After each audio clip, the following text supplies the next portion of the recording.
رسول اللہ صلی اللہ علیہ وآلہ وسلم نے طریقہ بھی بتایا ہے کہ آپ تہجد کیسے پڑھیں، کیونکہ کچھ لوگ کہتے ہیں جی کوشش تو کرتا ہوں اٹھا ہی نہیں جاتا، کچھ لوگ کہتے ہیں جی اٹھ تو جاتا ہوں بس ہمت نہیں پڑتی، کیا جی ایسا ہوتا ہے؟ کچھ لوگ کہتے ہیں بس گھنٹی لگائی تھی الارم تو بجا لیکن بات نہیں بنی، بس اٹھ کے بیٹھتا ہوں پھر سو جاتا ہوں۔ دوسرا کہتا ہے وضو کر کے آیا تو جی چاہ جو تھوڑا سا سو جاؤں تو پتہ چلا کہ فرض نماز بھی گزر گئی۔ یہ مختلف سوالات بتاتے ہیں کہ اللہ کے رسول کا طریقہ ان کو آ جائے تو ان کے مسائل حل ہو سکتے ہیں۔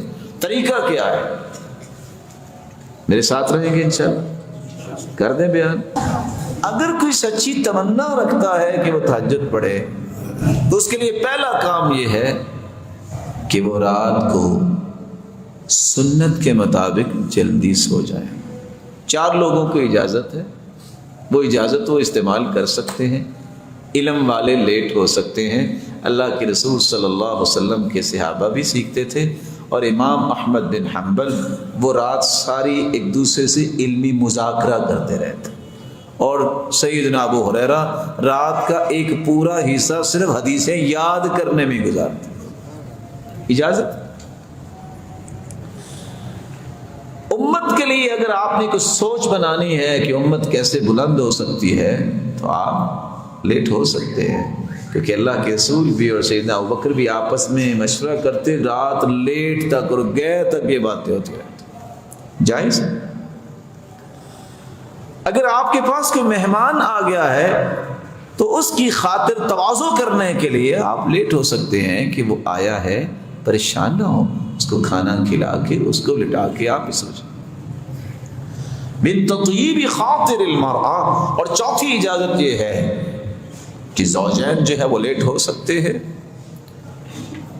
اگر آپ کے پاس یہ عذر نہیں تو آپ کو اگر سنت سے پیار ہے تو آپ کو جلدی سونا چاہیے۔ یہ پہلا طریقہ ہے جس سے آپ تہجد کے لیے تیار ہو سکتے ہیں، اور اس کے ساتھ ہی دوسرا طریقہ ملا لیجئے جو شاید کہ آپ کے لیے نیا ہو۔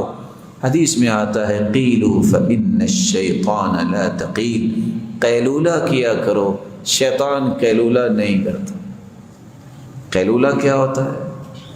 ظہر سے پہلے کچھ دیر اپنے آپ کو ریلیکس کرنا، ظہر کے بعد فیلولہ ہوتا ہے، اور آج کی سائنس بھی یہ بتاتی ہے کہ only 26 منٹ 26 منٹ اگر آپ اپنے آپ کو لٹا لیں تو اس سے آپ تہجد کے لیے اپنے آپ کو تیار کر سکتے ہیں۔ دوسرا کام، آپ نے جب سونا ہے تو سونے سے پہلے آپ باوضو ہو کے سو جائیے۔ تیسرا کام، اذکار کر کے سو جائیے۔ چوتھا کام، نیت بھی کر کے سوئیے۔ نیت کر لیں گے، سوئے رہیں گے، تہجد پھر بھی لکھی جائے گی۔ آپ سوچ رہے ہوں گے کہ الارم کا نام نہیں لیا، کیونکہ صحابہ کے دور میں موبائل نہیں تھے، ٹائم پیس نہیں تھے، ان کا یہاں سے الارم جو ہے نا وہ ان کو اٹھاتا تھا، یہ دل کے اندر تھا۔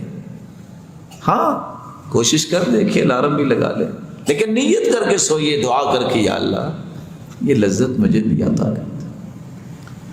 آپ سو گئے ہیں، رسول اللہ صلی اللہ علیہ وآلہ وسلم کی سنت کے مطابق آپ اگر ذکر کر کے سوئے ہیں، سورۃ الملک ضرور پڑھیے، یہ قبر کے عذاب سے انسان کو بچاتی۔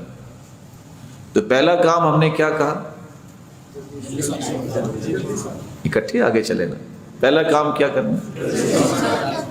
دوسرا کام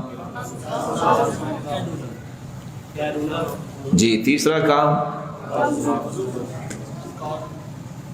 چوتھا کام ذکر کر کے سونا ہے، اور پانچواں کام نیت کر کے سونا۔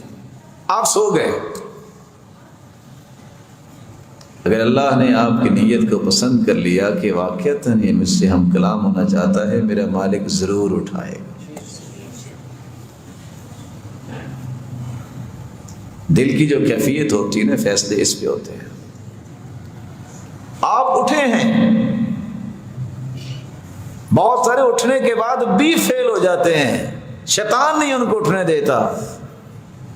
آپ صلی اللہ علیہ وسلم نے چھٹا ایک کام کیا ہے کہ جب آپ صلی اللہ علیہ وسلم اٹھتے تو عبداللہ بن عباس کہتے ہیں استيقظ النبی فجعل يمسح النوم عن وجهه بيده. غور کیجئے گا، جب آپ اٹھے ہیں تو اٹھ کے آپ بیٹھ جائیے، بھاگیے نہیں، دوڑیے نہیں، او کتنا ٹائم ہو گیا. یہ افراتفری نا دین میں نہیں ہے.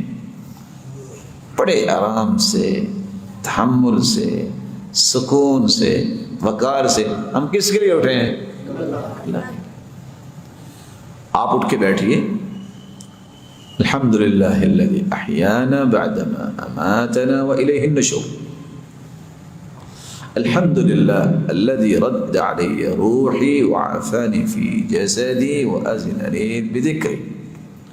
دعائیں پڑھی ہیں اور اوپر سے آنکھیں بند ہوگی. آپ سنت کے مطابق کیا کریں؟ دونوں ہاتھوں سے 3 مرتبہ اپنے چہرے پہ لگائیں تاکہ نیند دور ہو جائے. ہم تو کیا کرتے ہیں نا، ٹائم دیکھو، وہ بڑا ٹائم پہ آیا پھر سو گئے. شکر کریں یہ ٹائم پہ اللہ نے آپ کو اٹھا دیا.